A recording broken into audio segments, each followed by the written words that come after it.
ब्रह्मं गुरुर्विष्णु गुरुदेवो महेश्वरः गुरु साक्षात् परब्रह्म तस्मै श्री गुरवे नमः।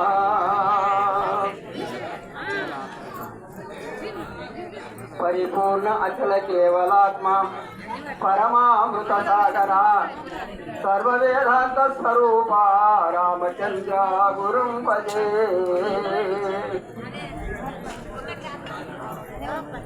अस्मद्गुरु समारंभं कृष्ण सान्देपमध्यमं ओंकारवेद पर्यन्तं वन्दे गुरु परंपरां।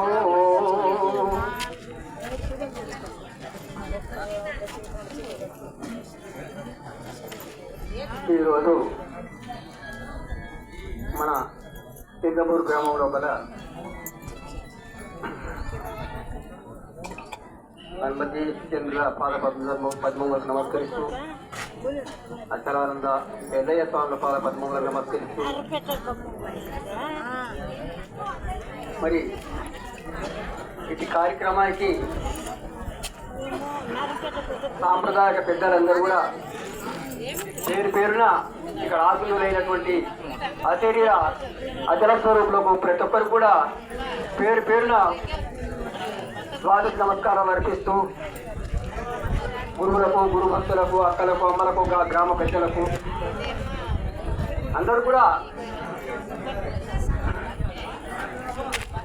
భేదాభేదాలు లేకుండా ప్రతి ఒక్కరు కూడా అందరి పాద పద్మాలకు నమస్కరిస్తూ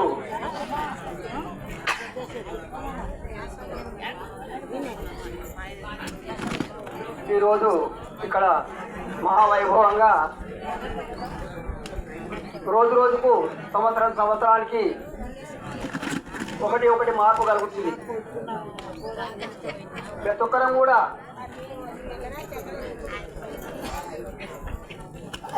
వచ్చి ఇట్లా మన పెద్దల్ని ఆశ్రయించి వారు చెప్పిన వాక్యాల్ని ఎందరెందరూ వచ్చి జ్ఞానోదయాన్ని మనకు చేస్తున్నారు. మరి అటువంటి దాన్ని మనం జీర్ణించుకొని జీవితం లోపల ఒకదాన్ని గ్రహించి ఆ ఒకటైనా నడుచుకుంటే చాలు మన జన్మ ధన్యమైతుంది.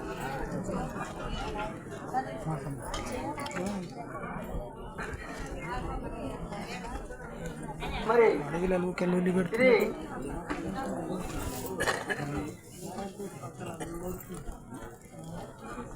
ఇంతకుముందు నాయన కూడా అన్నాడు, వేద శాస్త్రాలు కానీ చదివడం అంటే లాభం లేదు,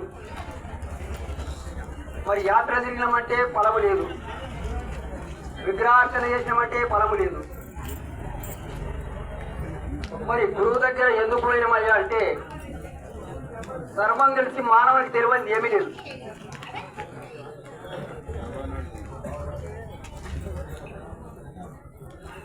అట్లా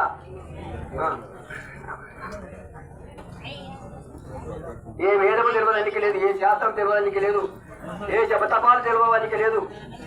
సర్వం తెలుసు, ప్రపంచ వ్యవహారం అంతా తెలుసు, కానీ తెలియదు ఒకటి ఉన్నది. ఏంటి?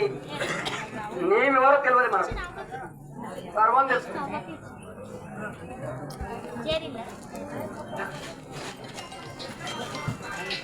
మన్నాథ శ్రీ జగన్నాథ మద్గురు శ్రీ జగద్గురు మమాత్మ సర్వభూతాత్మ తస్మై శ్రీ గురవే నమః అన్నారు. శ్లోకం అలకగా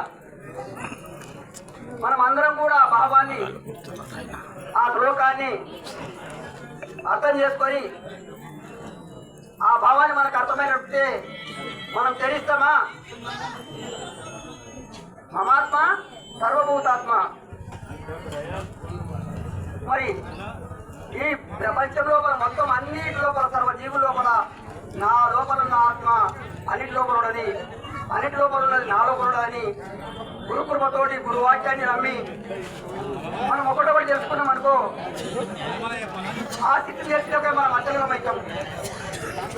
ఆ స్థితి తెలియక జనమరు జాతర మాట్లాడట పూజలు కోతిమి పాటలు వాడిమి లాభం లేదు. మన జన్మనే వృధా అయిపోతుంది. ఒక్కొక్క పదాన్ని